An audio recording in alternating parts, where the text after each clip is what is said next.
Halo sobat nih, gas lagi dah Feng Hao-nya. Langsung aja yuk kita gaskeun Feng Hao-nya.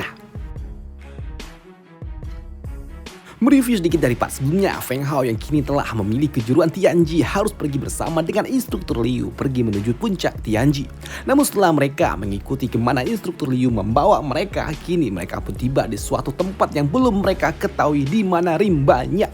Tapi di tempat inilah mereka dapat melihat ada sebuah pasar kaget yang kecil-kecilan dipenuhi oleh para pedagang kaki lima. Dan dengan menggunakan teknik mata surgawi miliknya, di sini Feng Hao dia dapat mengidentifikasi kalau orang-orang yang ada di tempat ini mereka semua adalah para kultivator kuat, dan itu dibenarkan pula oleh senior Shi. Karena memang untuk menjadi murid dari Akademi Xiangtian setidaknya mereka semua harus ada di ranah Martial Emperor, yang artinya untuk para senior mereka pasti lebih banyak yang telah mencapai ranah Saint Hu. Mendengar hal itu membuat Feng Hao pun sadar kalau mereka harus berlatih dengan benar untuk dapat mengejar dan tidak tertinggal dengan para senior yang ada di tempat ini. Ya, kau benar, tentu saja seperti itu, sambut dari tetua Shi. Lagi pula di pojok sana, nah lihatlah ada yang menjual beberapa eliksir yang dapat membantu dirimu menjadi lebih kuat lagi. Bahkan benda itu bisa didapatkan hanya dengan 10 poin kredit. Ucap dari senior Shi yang menunjuk ke arah salah satu pedagang kaki lima. Hei, melihat hal itu di sini tentunya Feng Hao dia pun ternotis, karena bagaimana bisa herbal kelas atas dapat dijual hanya dengan 10 poin kredit doang. Dan itu membuat Feng Hao pun sadar kalau di tempat ini adalah tempat yang benar-benar sangat luar biasa. Namun di sini untuk para pedagang, ketika mereka melihat instruktur Liu muncul di dekat mereka, membuat para pedagang mereka pun panik. Mereka langsung kocar kacir. Mereka melihat instruktur Liu seperti para boti yang melihat satpol, pontang panting lari ke sana kemari. Waduh, mereka takut seperti mereka bakal diangkut bah. Bahkan mereka juga menyebut instruktur Liu sebagai ular, yang membuat instruktur Liu dia agak-agak kesal juga bah. Terlebih ketika bocah Long dia pun tertawa mendengar julukan itu, yang membuat dirinya juga harus merasakan kerasnya sepatu yang dikenakan oleh instruktur Liu. Hehehe, tidak baik memberikan julukan kepada seorang wanita. Paham kau? Itu tidak sopan, ucap dari instruktur Liu. Dan karena mereka baru aja tiba, di sini instruktur Liu dia masih berbaik hati, mau mengajak mereka semua untuk makan bersama dengan dirinya untuk saling mengenal satu sama lain. Ayo, kita makan dulu semuanya, ucap dari instruktur Liu. Namun untuk kondisi yang ada di dalam resto sendiri ternyata udah ramai cuy. Bahkan dari mereka yang ada di tempat ini, mereka juga mulai berbicara tentang hari di mana para kadet akan datang. Dan mereka merasa iba dengan para kadet yang akan memilih instruktur Liu, memilih ular betina itu, yang membuat instruktur Liu yang mendengarnya dia langsung datang ke arah meja kepada orang yang telah membicarakan dirinya. Apakah kalian sedang membicarakanku? Membicarakan murid-muridku? Ucap dari instruktur Liu yang membuat para pengunjung yang ada di tempat ini langsung kocar kacir bah. Mereka semua ketakutan. Dan setelah puas makan bersama dan juga mengusir para tengi-tengi yang ada di tempat ini, kini instruktur Liu dia pun mengajak para murid-muridnya untuk pergi menuju camp tempat kejuruan Tianji. Ini adalah tempat kalian akan beristirahat dan juga berlatih tentunya. Dan jika kalian membuat kakak ini marah, kakak ini akan memberikan kalian sedikit rasa cinta yang tidak pernah kalian lupakan, ucap dari instruktur Liu. Namun di sini lagi-lagi bocah Long dia cari gara-gara lagi bah, di mana dia berujar, instruktur Liu, kata bapakku seorang instruktur itu kuat. Lantas bagaimana kami bisa tahu kalau kau itu kuat? Ucap dari bocah Long yang membuat para murid-murid lainnya mereka jadi ngeri. Bagaimana bisa bocah Long dia berbicara seperti itu kepada seorang instruktur, yang membuat instruktur Liu dia tersenyum mendengar kata-kata dari bocah Long sebelum dirinya memberikan salam selamat datang kepada bocah Long itu. Semuanya itu adalah salah satu salam cinta dari kakak imut ini. Dan sampai jumpa beberapa hari lagi ya, ucap dari instruktur Liu yang kini dia akan pergi meninggalkan para murid dengan damai. Tapi tidak dengan bocah Long yang kini udah bonyok bah. Waduh. Dan kini para murid-murid baru mereka pun memasuki camp milik jurusan Tianji. Dan di tempat inilah ketika mereka datang mereka juga harus registrasi ulang. Dan begitu Pak Tua ini dia melihat Liontin Giok pengenal milik Feng Hao, membuat Pak Tua ini dia cukup terkejut. Hei, jadi kau adalah Feng Hao? Iya. apakah senior mengenalku? Ya, tentu saja aku tahu kau. Kau adalah kadet dengan 100 poin kredit, ucap dari Pak Tua itu. Namun di dalam hati, hei, anak ini, dia penampilannya, biasa saja. Dia tidak terlihat kuat, tapi dia mendapatkan peringkat pertama. Sungguh sangat aneh, pikir dari orang tua itu. Namun ya sudahlah, karena Feng Hao dia tetap seorang anak baru, maka dari itu Feng Hao dia kembali mendapatkan manual book ataupun buku-buku aturan yang ada di tempat ini. Dan dari buku pedoman itu, di sini Feng Hao dia mendapatkan sebuah informasi kalau para kadet mereka akan dibagi menjadi 8 bagian, yaitu merah, kuning, hijau, biru, ungu, dan yang lainnya. Dan untuk para kadet yang berwarna merah, mereka akan mendapatkan 1 poin kontribusi di setiap harinya. Dan kuning akan mendapatkan 2, oranye 3, dan seterusnya pula. Mengikuti warna yang tertulis di dalam buku panduan. Namun di sini Feng Hao dia pun ternotis dengan posisi kadet yang warna ungu. Karena mereka akan mendapatkan 7 poin kredit di setiap harinya, yang artinya mereka memiliki sebuah kesempatan untuk memasuki tempat suci lebih sering. Tapi di sini senior Shi dia mengatakan untuk naik status ke warna merah aja, itu sungguh sangat sulit. Apalagi dari merah sampai ungu, tentunya itu tidaklah mudah karena harus menyelesaikan berbagai misi khusus. Jadi apakah kita bisa memulainya dari misi merah? Tanya dari Feng Hao. Tentu saja tidak. Kita masih anak baru cuy, dan tentunya misi yang akan kita dapatkan juga misi-misi kelas bawah. Bahkan misi warna merah aja, bisa dikatakan itu lebih tinggi daripada misi biasa. Ya, hal itu pun dibenarkan oleh instruktur Liu yang tiba-tiba saja muncul kembali di mana dia datang dan dia mengatakan kalau apa yang dikatakan oleh bocah Shi itu benar adanya. Tapi karena kalian adalah muridku, aku akan memberikan kalian sebuah promosi khusus untuk dapat menyelesaikan misi warna merah. Tapi aku juga hanya akan memberikan kalian waktu selama 10 hari untuk dapat menyelesaikannya. Kalau sampai 10 hari dan kalian belum menyelesaikan misi tingkat merah, kalian akan mendapatkan salam cinta dari diriku. Karena kalian benar-benar akan mempermalukan diriku di hadapan instruktur lainnya. Apakah kalian paham? Ucap dari instruktur Liu yang membuat mereka semua langsung keringat dingin Karena mereka tahu ini kalau sampai gagal, mereka semua bakal dihajar habis-habisan. Maka dari itulah di sini mereka pun bertanya kepada Pak Tua penjaga misi untuk bertanya misi apa yang bisa mereka dapatkan untuk misi warna merah itu. Dan di sini Pak Tua itu dia pun mengeluarkan sebuah gulungan merah yang mengatakan kalau misi yang akan mereka hadapi adalah sebuah misi untuk dapat melindungi sebuah kota dari sergapan para bis kuno yang telah menyerang kota King Sui. Dan misi mereka akan dianggap selesai jika kalian berhasil mengusir ataupun mempertahankan kota sampai monster itu telah pergi. Namun mendengar misi yang seperti itu cukup sulit sepertinya, di sini senior Shi dia pun bertanya apakah ada misi lain. Tapi di sini Pak Tua ini dia mengatakan ya, misi itu tentu saja ada, tapi jika kalian ingin menukarnya minimal kalian harus menunggu selama 24 jam. Sesuai dengan aturan dari akademi. Dan jika kalian menyerah, kalian membutuhkan waktu 1 hari lagi untuk menunggu misi baru yang bisa kalian dapatkan. Dan karena aturan itulah, mau tidak mau mereka semua yang ada di tempat ini pada akhirnya harus mengambil misi melindungi kota itu. Dan setelah para murid pergi, di sini instruktur Liu dia pun datang kembali yang membuat Pak Tua ini dia berujar, binatang dari tanah terlarang. Mereka tidak pernah menyerang kota dalam jumlah yang sangat banyak. Tapi kenapa tiba-tiba saja mereka datang dalam jumlah yang sangat banyak? Apakah ini semua ada hubungannya dengan dirimu? Ucap Pak Tua itu kepada instruktur Liu yang membuat instruktur Liu dia berujar, orang tua, semakin dikit yang kau tahu, kurasa itu semakin baik. Ucap dari instruktur Liu yang sepertinya dialah sengaja memancing para binatang kuno itu untuk datang menyerang kota. Ya, sepertinya dia adalah dalang di balik kerusuhan kota.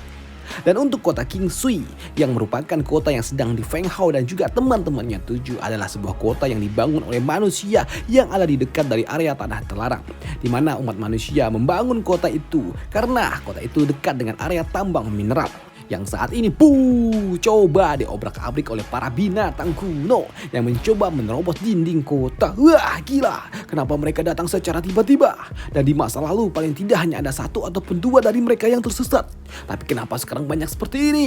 Ucap dari orang tua ini yang bernama Gang Wenlin yang merupakan tuan kota King Sui. Dan Pak Tua ini dia juga bertanya kepada seorang penjaga, berapa lama kota kita dapat bertahan? Mungkin sekitar 7 atau 8 hari pimpinan, ucap dari orang tua itu. Apakah kau telah memberitahukan hal ini kepada Akademi Seng Tian? Ya, sudah tuan. Kuharap mereka segera datang membawa bantuan. Kalau tidak, kota ini benar-benar akan hancur, ucap dari pimpinan kota. Sedangkan di sisi lainnya, Feng Hao dan juga kelompoknya mereka pun tiba di kota terdekat. Tapi jarak mereka dengan kota yang mereka tuju masih sangat jauh. Hei, mana binatang kunonya? Tidak ada apa-apa pun, ucap dari bocah Long. Ya memang gak ada cuy. Kota ini bukan kota King Sui. Kota King Sui sendiri masih sangat jauh dari tempat ini.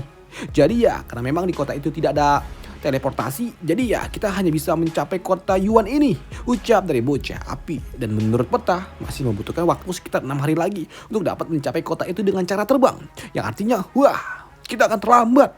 Maka dari itulah di sini Feng Hao dia memutuskan untuk dirinya lah bersama dengan Senior Gi yang datang duluan ke kota itu, karena mereka berencana untuk menggunakan susunan ruang. Karena untuk mereka yang lainnya yang tidak ada di Renasain, mereka mungkin tidak akan sanggup melewati ruang dimensi tanpa menggunakan kapal transportasi khusus. Maka dari itulah kalian tunggulah di sini dulu, tunggulah di kota ini dan aku dan juga senior gila yang akan pergi, ucap dari Feng Hao. Sedangkan di kota King sendiri saat ini, makhluk-makhluk aneh itu kini mereka mulai merusak dinding kota yang membuat kini tuan kota dia jadi panik dan dia harus segera turun tangan untuk dapat mengusir para monster itu, karena dia tidak lagi dapat menunggu bantuan dari Akademi Seng Tian tiba, karena kini para makhluk kuno itu telah menyerang dan membuka gerbang batas kota. Namun sayangnya ketika para penjaga kota ingin mempertahankan kota ini, mereka tidaklah cukup kuat untuk dapat menahan para binatang kuno. Mereka benar-benar hancur di hadapan binatang kuno yang kini terlihat sangat kuat dan juga marah. Namun beruntung ketika para binatang kuno itu dia akan memasuki kota, tiba-tiba saja mereka ditahan dengan kekuatan yang cukup kuat untuk dapat membuat para binatang itu jatuh. Dan yang melakukannya ya siapa lagi kalau bukan murid dari Akademi Seng Tian, Feng Hao dan juga senior Qi yang datang tepat waktu. Yo, dewa memberkati kami, ucap dari para penjaga yang melihat Feng Hao dan juga senior Qi datang untuk dapat menyelamatkan kota mereka. Karena memang di sini Feng Hao dia dapat menahan para makhluk-makhluk kuno itu dan dibantu pula oleh senior Qi yang membuat kini para makhluk kuno itu tidak lagi dapat menembus pertahanan kota King. Ya, sungguh aksi yang sangat luar biasa. Kota Kingku dapat dipertahankan, ucap dari tuan kota. Namun hal yang cukup mengejutkan ketika kini muncul makhluk kuno lainnya lagi yang ukurannya sangat besar dibandingkan dengan yang lainnya. Karena kini ukurannya lebih besar cuy. Dan tentunya kekuatannya pasti juga sama mengikuti ukurannya yang ternyata ada di ranah Martial Emperor. Maka dari itulah di sini Feng Hao selama dia bersiap untuk dapat menghancurkan para binatang kuno yang besar-besar itu, di sini senior gila yang akan mencoba untuk dapat mempertahankan kota ini dengan menggunakan barrier pertahanan absolut miliknya. Dan begitu Feng Hao dia telah siap, kini para binatang kuno itu langsung tumbang kabeh dan sadar betul tidak dapat melawan, membuat para binatang itu mereka memutuskan untuk kabur. Namun untuk Feng Hao dia tidak akan dapat membiarkan mereka kabur begitu aja. Dia malah memutuskan untuk mengejar para binatang kuno itu pergi. Kalian mau kabur rupanya? Tidak akan semudah itu, ucap dari Feng Hao yang kini mengejar para binatang kuno itu. Melihat Feng Hao yang mengejar para monster kuno yang pastinya akan pergi menuju area tanah terlarang, membuat orang tua ini dia jadi panik dan dia mencoba untuk menghentikan Feng Hao. Tidak, tuan, tunggu. Tidak, kau tidak boleh memasuki tempat itu, tuan. Itu berbahaya, ucap dari tuan kota. Namun sayangnya peringatan dari orang tua itu tidak terdengar oleh Feng Hao yang membuat Feng Hao tetap pergi mengejar binatang kuno itu. Yang membuat orang tua ini dia tidak lagi memiliki sebuah pilihan lain selain mencoba untuk mengejar Feng Hao memasuki area tanah terlarang. Sedangkan untuk Feng Hao sendiri saat ini doi masih sibuk menghabisi sisa-sisa dari makhluk kuno yang telah menyerang kota King. Namun setelah menghabisi mereka semua, barulah Feng Hao sadar kalau ternyata sepertinya dia berada di tempat anta berantah. Dan dia berpikir, apakah ini adalah tanah terlarang? Karena tidak ada apa-apa di tempat ini, Karena sejauh mata memandang tidak ada apa-apa kecuali sisa-sisa dari tubuh kuno binatang yang telah mengering. Yang artinya, apakah di tempat ini berbahaya? Rumornya aku juga pernah dengar kalau di tempat ini ada makam kaisar. Dan biasanya di tempat yang seperti itu terdapat makhluk aneh yang sangat kuat. Dan kurasa iya aku harus segera pergi dari tempat ini, ucap dari Feng Hao. Dan setelah beberapa menit kemudian Feng Hao dia berjalanlah. Doi malah nyasar dan nggak berhasil menemukan pintu keluar, alias ya muter-muter doang. Waduh bangke aing kayaknya nyasar nih wak, ucap dari Feng Hao yang pelangak pelongo. Hingga pada akhirnya Feng Hao dia pun bertemu dengan tuan kota. Hei, bukankah Anda adalah tuan kota? Kenapa Anda ada di tempat ini? Tanya dari Feng Hao. Ya, saya datang ke sini untuk menjemput Anda tuan. Ah, syukurlah Anda baik-baik saja tuan, ucap dari orang tua itu. Tapi melihat orang tua itu yang batuk-batuk, di sini Feng Hao dia pun dengan sangat mudah memulihkan kondisi orang tua itu yang saat ini terluka setelah dia terhantam oleh binatang kuno sebelumnya. Dan setelah memulihkan kondisi dari orang tua itu, di sini Feng Hao dia pun bertanya, tuan kota, apakah ini adalah tanah terlarang? Ya, itu benar tuan muda. Bahkan kita saat ini ada di area terdalamnya. Hei, benarkah? Bagaimana kita bisa memasuki tempat terdalamnya? Ya, sepertinya kita ditransfer ke tempat ini tanpa sadar oleh kabut putih yang ada di sekitaran tempat ini tuan. Karena tidak peduli dari mana kita berasal, tapi setelah kita terkena kabut putih itu, kita akan dikirimkan ke tempat yang seperti ini. Dan sekarang tuan, ayo ikuti saya. Kita harus segera pergi keluar dari tempat ini. Namun di sepanjang perjalanan di sini Feng Hao dia pun bertanya tentang apa yang ada dan apa yang terjadi di tempat ini. Namun di sini orang tua itu dia mengatakan kalau dirinya tidak tahu pasti apa yang ada di tempat ini.